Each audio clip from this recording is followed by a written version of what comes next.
Is this true? Not just that, but could there be another side to this coin? Pride and toxicity.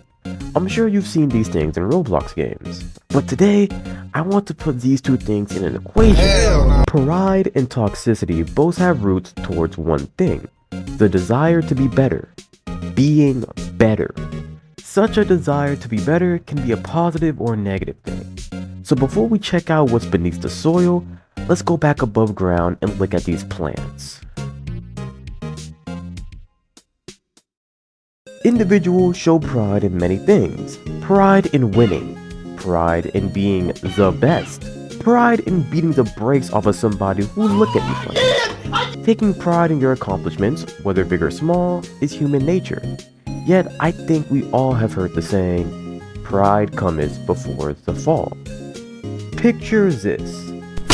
You beat someone in Shenanigans. You give them the standard easy and emote on them. But let's say that win wasn't all on your own. Maybe you popped ult right before dying, or maybe they got hit with a stray trash can. Either way, you had an unfair advantage. But you don't care. You won. That's all that matters. And then they kill you. A no-diff fight by all definitions. Like Deku versus a street tier. All that pride that you had, gone in an instant. Have you ever seen two people constantly go back and forth in a Battlegrounds game, only fighting each other without a care for what's going on around them? Sometimes they might just be friends, or maybe they just like fighting each other. But other times, it's a battle of lost pride. The same thing can be said if the same person keeps coming back to fight you, even after you've already had your fill. It's all a matter of lost It's all a matter of lost pride and getting your get back. But going back to our analogy, remember what I said. They no-diffed you. You simply can't beat them. There is no cinematic fight no matter what. You just can't win. Not unless you get another unfair advantage. And let's say you do. By some miracle, you actually manage to kill them again. Now, how do you keep that edge? If you can't win legit, what do? How do you not only keep what's left of your pride, but your sense of superiority? Well, you say easy and log, obviously, duh. Many such cases, I know. Leaving before that run back is one of the best ways to keep that win, as you left on your terms. You got that last laugh, and so you remain the superior one. Pride is a cake and toxicity would be the sprinkles. For those who are simply good at the game, they can take pride in their skills. They're better than you. Whether they add the sprinkles, of course, is up for debate. Then there's the other end of the spectrum, the opposite side of the coin. Beating that person. While you might know deep down that you aren't better than them in a fair fight, you take pride in the fact that somehow you beat them. And whether you add those sprinkles on top of it is also up for debate. It's why toxicity works well as a topping. It adds to an interaction. It makes that win feel a little more spicy. Whether it be some nice and friendly banter, or simply taunting and egging on your opponent, it all has a sort of flair to it that simply being a good sport doesn't have. But the best part about being toxic is when you can back up all of your bark.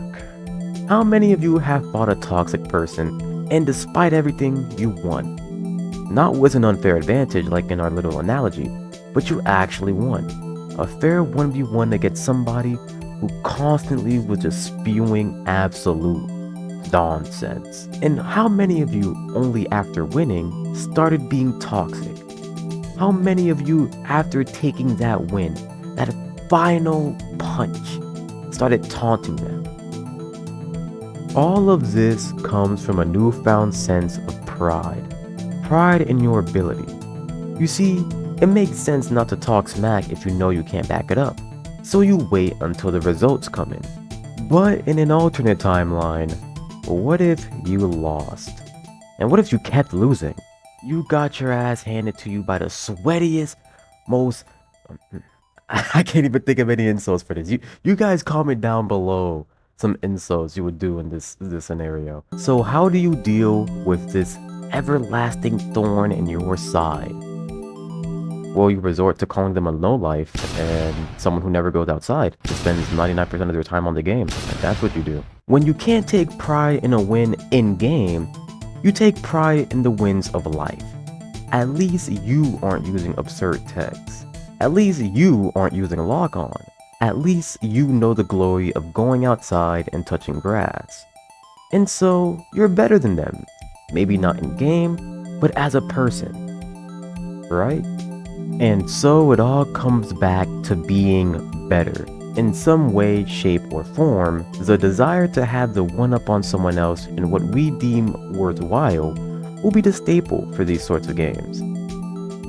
It's why some people enjoy to be toxic, because it makes that one-up feel just a little bit better. After all, everyone should want to be better, but are we doing it in good faith, for a good reason? It's easy when you're bad at a game to be a little more mellow, less aggressive. You don't have anything to prove, yet the better you get, the more you have to show for it in order to not be seen as a bum. So, is it more enjoyable to be toxic? Would you say pride and toxicity are linked, with their roots being the desire to be better? What's your take on all of this? As always, God bless, and thanks for watching.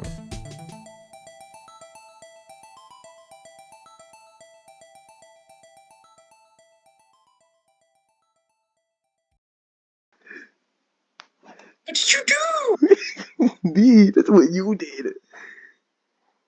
What did you do? Yo, you did this. What did you do to my sofa, dude? Yo, that's what happens when you break containment.